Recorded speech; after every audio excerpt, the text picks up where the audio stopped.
On this week's episode of the Marketing Expedition podcast, we interview Mickie Kennedy. He founded eReleases 22 years ago to help small businesses, authors, and startups increase their visibility and credibility through press release marketing. He lives in the Baltimore area and he has so much nuggets of gold for us, so stay tuned. But first, I want to share with you an offer just for you. Go to peppershock.com/offers. There's a bunch of offers on there, but one in particular is going to bring this podcast to you today. It's called Schedule Once, the super powered customer scheduling. It's what we use to schedule everything from this podcast to all the interviews that we do, to the clients that want to work with us, all the things. And it's you can do monthly billing, you can do annual billing. It really lets prospects or clients schedule meetings with your team. And if you go to peppershock.com/offers, you can have a special pricing offer on me for that reason. And it's basically, it's got chatbots where you can use to schedule and you can incorporate it into your website. There's, different prices and different things that you can do with this and integrations that you can use to help you schedule your life. And speaking of, if you ever wanted to schedule 15 minutes with me, you can check out the tool and also get 15 minutes of my time by going to peppershock.com/book-Ray, RHEA. It looks like Rhea, but it's Ray. So go to peppershock.com/book-Ray and schedule 15 minutes with me. See how the tool works? And then you get to talk with me for 15 minutes. Couldn't beat that. And now it's time for our Marketing Essentials moment. I want you to get marketing insights, ideas, and inspiration to help you build your brand and your bottom line. Go to themarketingexpedition.com. There's all kinds of blog posts and things on this site that you need to use to help you continue to grow and build. For example, one of the blog posts that I want to talk about in this Marketing Essentials moment is talking to you about how you can grow your business on a shoestring budget, right? There's things that you need to do in order to help you get your start, to continue to build and grow, and those things that you can use either time, talent, and treasure, right? The time that you take to help build your network, the talent that you can lean on and rely if it's Peppershock or somebody that you need to help you make that happen, and of course, treasure, the money that you need to spend to help you on a shoestring budget, right? A penny saved is a penny earned. Words that were never truer when it comes to your small business or your brand that you're building in your business. So there's things that you can do like barter. You can use things that you have, the talent that you have to trade some of what you do to get exposure for exchanging ways that you can give your value in exchange for values that you can do. The other things that you can do, you can sponsor an event, maybe a nonprofit sponsorship will then get your name out there to those who attend that event or are associated with that nonprofit that interests you. It helps build rapport and expertise. It makes you look good because it's goodwill. And of course, better friendships through that goodwill that you're giving. All kinds of things that you can use. And there's even more on this blog post on the Marketing Expedition community website. Go to themarketingexpedition.com and get articles like these and many other things that can help you continue in your journey as we go along.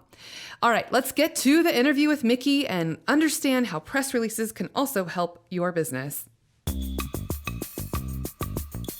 Welcome to Peppershock Media's Marketing Expedition podcast, keeping you up to date with the latest in marketing and advertising.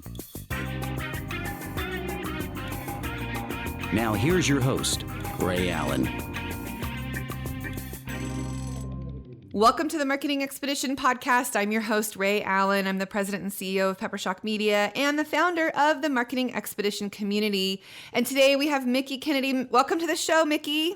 Hey, thanks for having me. So Mickie, tell our audience a little bit more about your background and some of the things that you've done over your career and just share with us a little bit about yourself. Okay. Well, I am a trained poet. I was pursuing a Master's of Fine Arts 25 years ago in creative writing with an emphasis in poetry. I assumed I would just wait tables the rest of my life. But after doing that for a couple of months, I decided that my body couldn't handle being on my feet for 12 hours out of a day. And I just found it mentally exhausting to work something like waiting tables and then I'd go home and I couldn't write. And so I decided that an office job was what would work for me. And so I worked for a telecom startup. And one of the many things that I had to do there was, as employee number 3, was write and get press releases out. So I would send the releases out through a fax machine, and we had to program the fax machine and hit send. And I saw more and more journalists calling us after we would send them the press release and say, is it possible to email us the press release? Because you have a lot of telecom traffic and statistics. It's easier to work with in an email or Word document. And so that's when the light bulb went off, and I thought that email seemed like the natural evolution of communication as far as getting press releases to people. And I mentioned it to my boss, and he thought that was a good business idea. And so I spent about a year contacting journalists and getting them to sign up for my database. And when I launched 23 years ago, I had about 10,000 journalists in my database. Over the years, Pure Newswire reached out to me and said, hey, you should also include us in your distribution.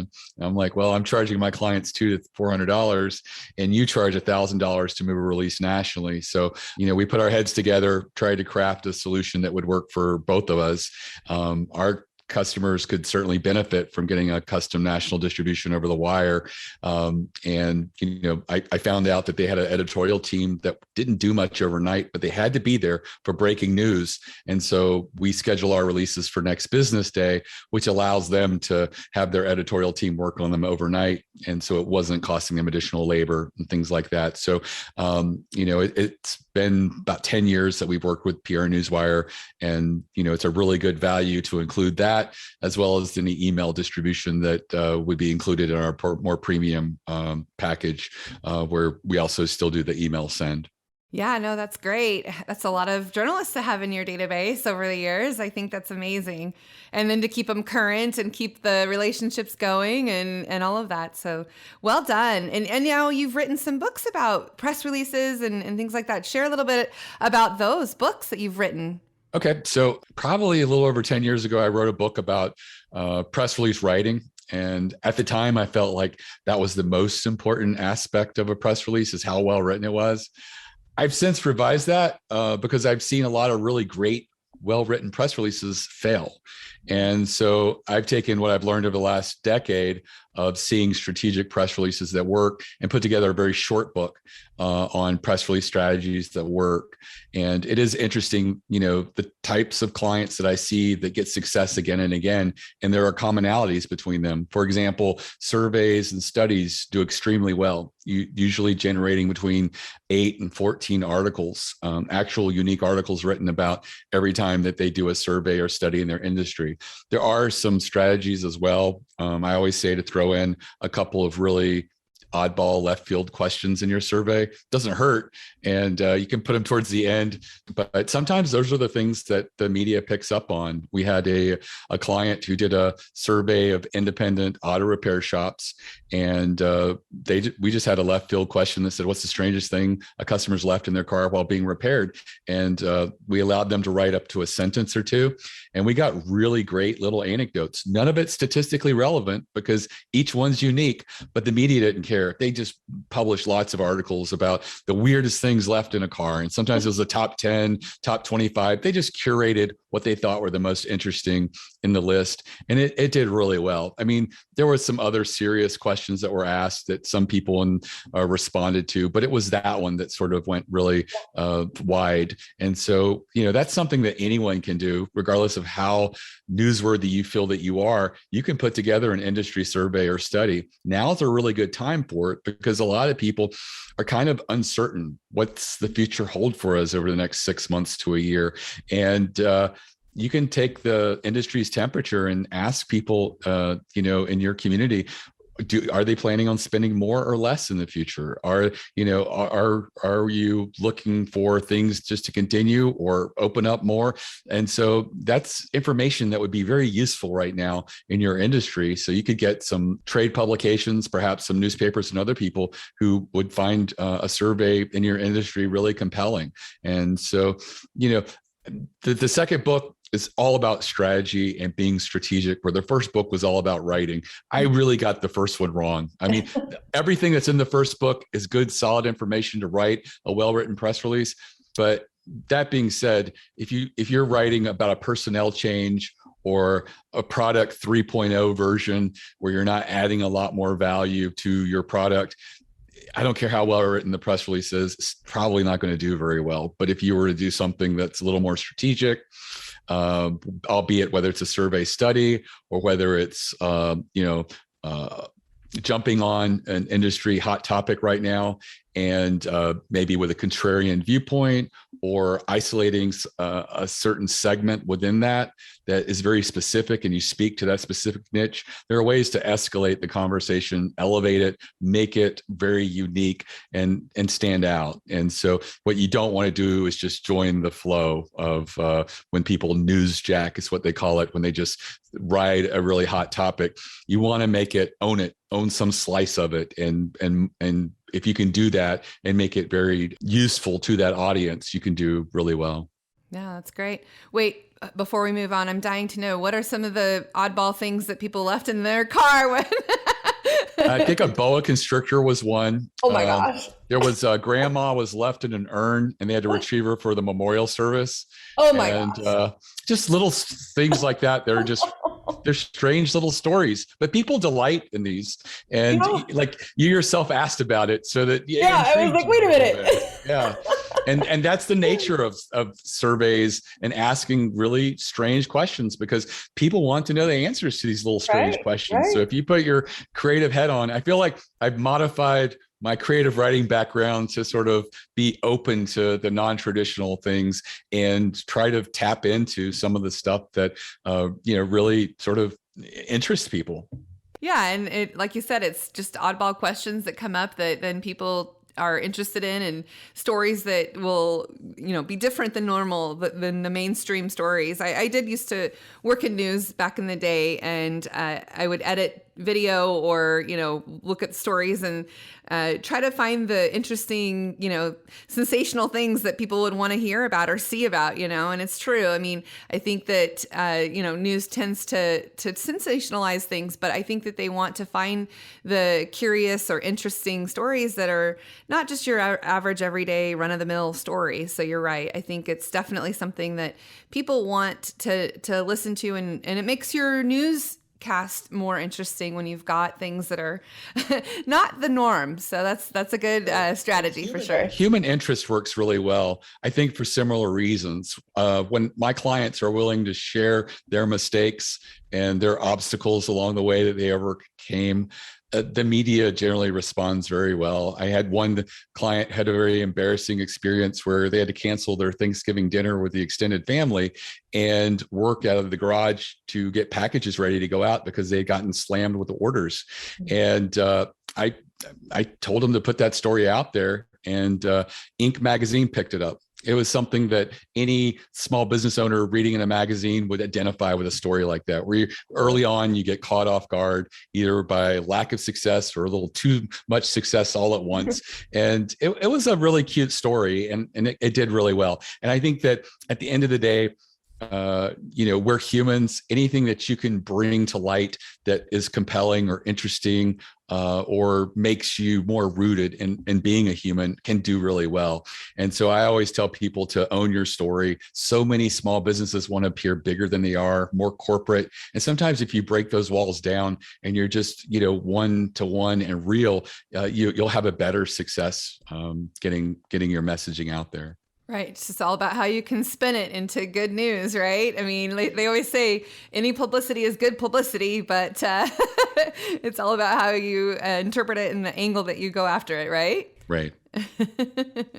So in the future now, because you've built this database up and people are able to subscribe to your service, share with us how people can utilize your service and what kind of good that they can get from this tool that you have built up.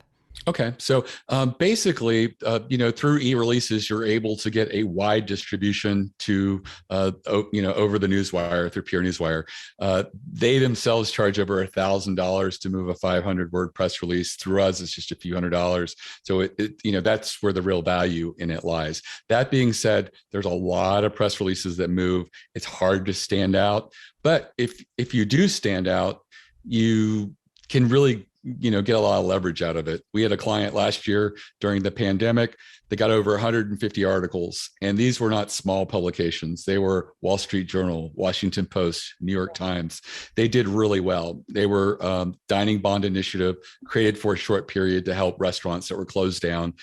It was basically enabling anybody to go in, nominate their local restaurant, which is likely closed down, and if that local restaurant agreed to work, they would get the money initially, almost immediately, and the money would be backed by sort of a gift bond or something like that would go back to the customer. And because it was something positive that anyone could do during a negative time, it really went viral. It did extremely well. And for just one press release distribution, it generated millions of dollars in goodwill and revenue. It just shows you the leverage that PR can have if the messaging's just right on and very newsworthy. So I always say that for small businesses who have a very finite small amount of sums that they can spend, the more wisely you can spend it and measure it and learn from it, the better. So I always believe in measuring everything you can, and doing if you're going to do press releases, I always say do it at a time when you can allocate enough resources to do a PR campaign of at least 6 releases, and try strategic different angles and see what the media responds to. Sometimes if the media responds to one, you can perhaps replicate it. I have one customer that does 30 to 40 releases a year. Every one of them is a survey and study. They serve a lot of different markets and industries and segments of an industry. So they take each survey and study and have it relevant for that little niche. And so if you can, find what works for you, try to replicate it and then learn from it. But then, continue to incorporate other ideas and things that might work. What are some tools that you would suggest that people use to help measure the releases and the things that come out of it? Is there anything specific that you would say you have to have this tool or that tool? No. When it comes to clipping services to monitor your success, unfortunately, a good clipping service is around $1,500 to $2,500 a month. And if you do a press release, you generally want to track that for a few months to see what gets picked up. So you could spend more in 3 months than I recommend you spend on 3 years worth of getting releases out there. So rely on the tools that you have. Google Analytics is a great measure. Asking your customers or having a field for your customers, how did you hear about us, is another great place to figure out. I always do Google Web searches and Google News searches and define them by date. So you want to do the day that you issued the release to now. And so that's a really good way to see only web searches that are within that date.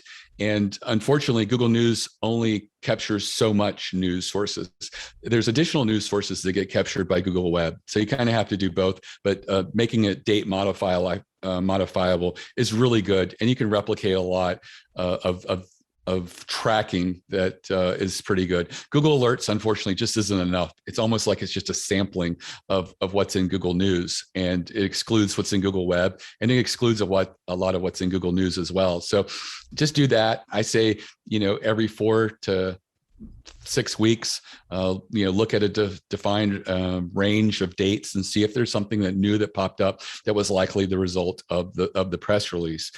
At the end of the day, we're not looking for your press release replicated on a bunch of websites, which happens with syndication. And there are websites that are press release services that's the only thing they do. They specialize in that. Usually those are the ones that are under $100. The only thing you're going to get is the syndication. You're not going to get in front of the media. You're not going to go over a newswire or anything like that. So I feel just look at that, look at your sales, see if you can find a correlation. It is difficult to measure in the same way that you can't measure with marketing each campaign, each ad group and things like that. But there are lessons that you can learn, and you can determine what resulted in articles. Did those articles move your revenue? Did they increase your leads? And sort of go from there. You can also take, when you get an article written about you, or even just the press release itself, and share it with your social media, share it with your subscribers, whether they're leads or customers, even sharing with vendors and things like that is a great way to communicate and get yourself out there. Even if it's only just the press release, it shows shows that you have some activity, you're doing something that's meaningful to your business, a milestone that you felt was worth capturing in a press release, and just communicating that with all of these people was just helps to support you as a brand and get your awareness out there. And sometimes it can really help. I've had a customer say that they were declined for an expansion of their credit line, and they then got an article picked up in a major publication, and the banker picked up the phone and called them and said, "Hey, I just saw this article about you. You know what? I think we're going to reconsider, and I'm going to send it back to underwriting," and just really strongly push them to expand your credit line. And so, it's one of these things that when you get out there and you own your messaging and you're getting it out there, you're getting people reporting about you and writing articles about you, it's almost like an implied endorsement. And it really sends a strong signal that you're a legitimate business, that you're doing something that's groundbreaking or interesting or meaningful. And as a result, I think people around you and around that circle that are exposed to it are much more likely to feel favorably about you. Oh, I think that's great advice for sure. What other kinds of advice would you give to somebody that's never done a press release before, that wants to start doing something like that within their marketing strategy? What are some maybe top things that you recommend that they do, or that they consider, or they think about, or headlines or paragraphs or structure or anything that comes to mind? What does somebody new that's going to write a press release for the first time, what do they need to know? I think that they need to know what is strategically important for a press release. What could it be about? I have a free masterclass that I put together for my customers. It's less than an hour. I would recommend anybody start there, watch it. If you don't have a brainstorm of ideas after watching that, then probably PR is not good for you, or you're not the right person to be generating ideas for your company when it comes to press releases. It's at eReleases.com/plan, PLAN. And it's less than an hour. It really breaks down stuff like the survey method that I talked about, being contrarian, all of these different elements and aspects in which you can sort of, I want to say, spotlight yourself in a way that is a little more newsworthy than an average milestone release. I don't like to see the press releases where there's a new director of HR or a new vice president of marketing. They generally don't do much outside of maybe a local newspaper, business publication, and maybe a trade publication. In those cases, I would just take that messaging and send to those 3 people. It's 3 people. Find out who at the trade association does personnel and send it to them. Just get their email address. You can ask for it. It's not, a secret or anything like that. And start controlling some of your own messaging. Local media is the easiest to get, and it's the easiest to get yourself. So just, ask for someone's email address, do the research and figure out who it is that would probably write about you or your industry, and just ask for their email address, and then just introduce yourself and what it is that you would like to announce that you feel is meaningful. It does not even have to be a press release. It could just be the genesis of an idea or a story that you feel would be really good. And it's also the reason that so many of the same companies are often in your local newspaper. They're the ones that are actively reaching out to journalists 3 or 4 times a year, keeping their company name top of mind, so that people are more likely to think about you when they're doing an article and they're looking to plug in a local business. They're more likely to say, "Oh, I should go with this company. They reach out to me all the time and I know them." They're just easy to plug in there. Yeah, absolutely. What are your thoughts on HARO, Help a Reporter Out? Do you use that, or have you recommended that before, or is that something that's helpful? I have recommended it before. It's not helpful at all anymore. There's one story and one person gets picked. But now it's not uncommon to hear 300 to 500 people competing for that one story. And one thing to keep in mind is, to do a listing and help a reporter out, the journalist has to do a lot of work. They have to structure very well what they're looking for, who they're trying to reach, and it's almost like an application. I'd say 95% of all stories, no one's going to go through the effort of creating a HARO listing for. So you're only trying to go after 5% or less of the stories that are out there. And there's so much competition these days of so many people subscribe to it. So many people are sending the stuff. It's just too competitive. If you can get a messaging out there about you and why you're newsworthy, you're competing against one person. That's just yourself. And so that's where your odds of getting picked up are greater, especially if you've built something strategically and you've built it with the idea that I recognize the journalist as a gatekeeper. His or her job is to define what gets through to their audience. And if you can, craft a message with that in mind and say, I could craft this in a way that I appear best and it self-serves me the best. But the likelihood a journalist is going to respond to that is low. So what could I write in a way that would be very informative and compelling and interesting so the journalist would say, this is kind of cool. I want to share it with my audience. At the end of the day, journalists act as curators and they're deciding what gets picked up and what's meaningful. And so if you can sort of craft your messaging with that in mind, you have a very strong likelihood of getting picked up. I love the idea of help a reporter out. I still know a couple people that use it and have had good results. One has been picked up in the last year and a half, 3 times. But he told me that he's probably submitting 12 to 15 of these articles a month. And so he did say it's a lot of effort. And I suggested that, hey, why don't you try some of my ideas like the survey and study and things like that? And he hasn't yet, but he did say that it's getting a little exhausting chasing so many of the stories and not getting picked up. Yeah, no, that definitely seems to be the case. And usually what happens is that they want, response within 24 hours because they're going to turn their story around within a short time frame. And so, yeah, it can be a lot to do with no guarantee that you're going to get picked up for sure. Sure. And I was thinking, when I was working in news, it seems like the reporters are people to journalists that you want to pitch a story to, but really it ultimately comes down to the assignment editor, right? I mean, the people that are going to assign what they actually end up reporting on. So those are the people that you want to really, really develop the rapport with, correct? Well, I say develop a rapport with as many people as you can. So much of the media is collaborative, and so much, I think, is happening now in little fractured pieces because so many people are doing so many different things. So I think any way that you can sort of stand out or develop a relationship with as many people as possible, assignment editor, the actual writer themselves, try to be a resource and try to say, how can I provide value to them so that they can in turn reciprocate to me, because people do that. It's very human that if you give a great story idea to, say, your local newspaper person, which is an idea that I always say for local media, that try to contact them quarterly. And if you don't have something to push for you, maybe you have an idea that's something that's hot in your industry that you recognize and just pitch that idea to them. If you give them a hot idea, they're going to keep you in mind in the future because they'll feel like they kind of owed you one. And so next time you have a story which is focused on you, maybe there'll be a little bit more receptive as a result of that.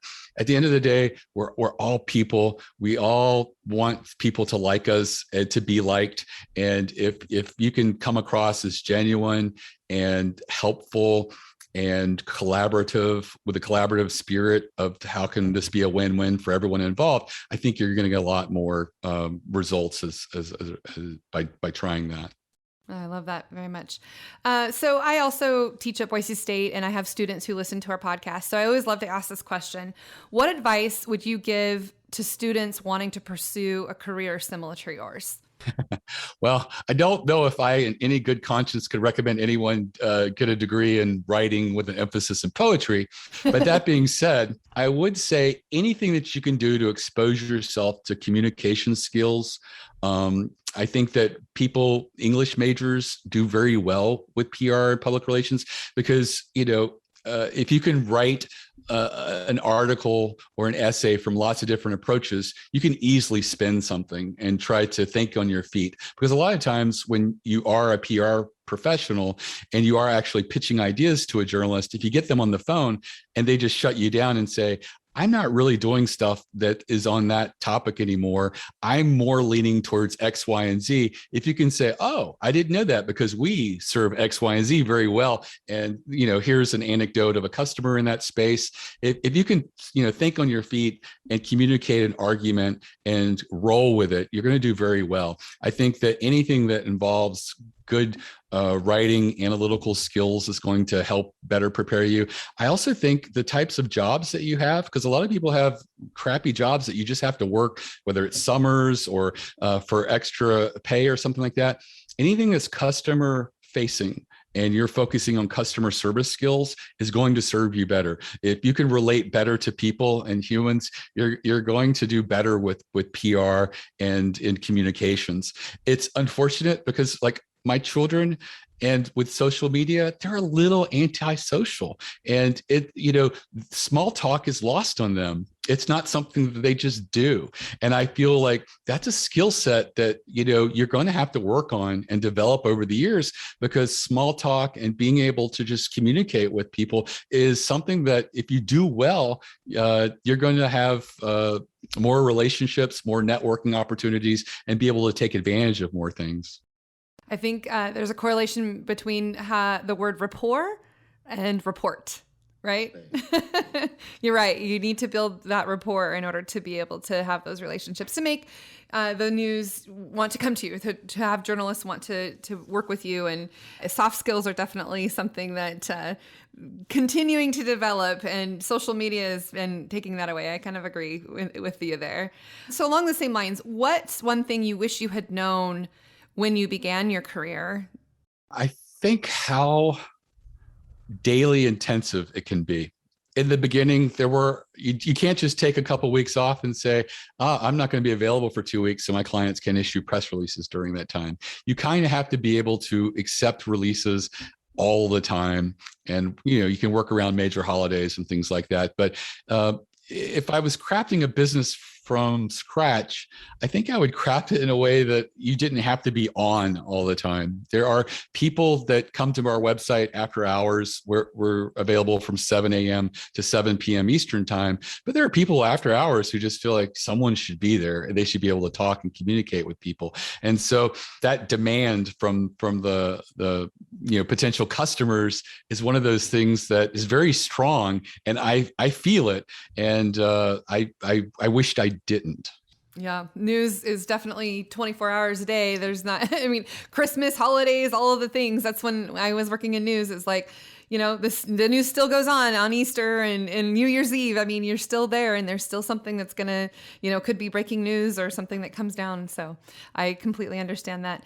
Okay, so share your website, how people can reach you and get this information that you've shared with them today. Sure. So my website's eReleases.com. All our social media is on the lower right.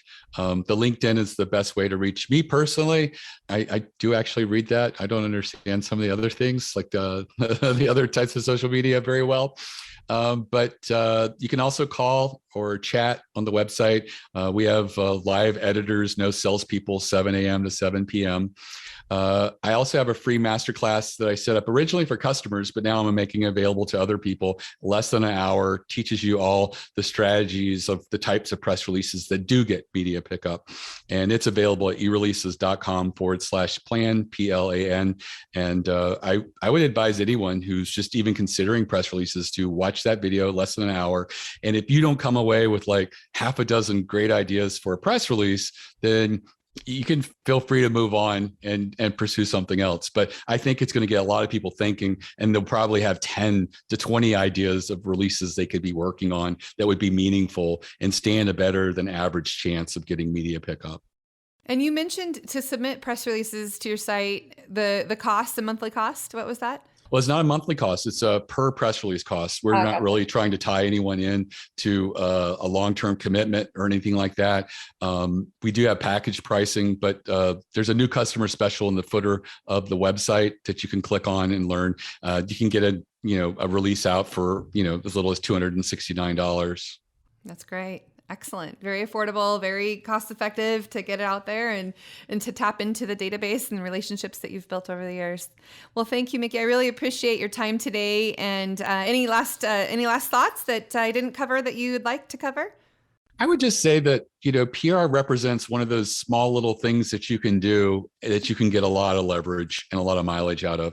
And, there are so many companies that I've helped get media attention that they themselves don't feel important. They don't feel that they stand out. And I would say if you're willing to put yourself in the spotlight and present yourself in the most forward-facing way with your best foot forward, you can be strategic and you can really come up with some compelling content that gets you media attention.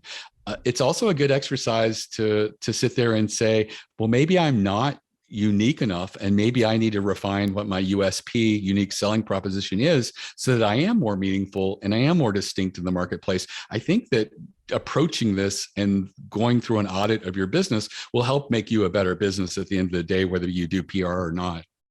All right. Well, thank you so much. And for those of you listening, the best thing you could ever do for us is to give us a review and share with others this great content that Mickie shared with us today. And thank you so much, Mickie. Appreciate it. You're very welcome. Until next time, enjoy the journey. Thanks for listening to the Marketing Expedition podcast. Find more online at peppershock.com.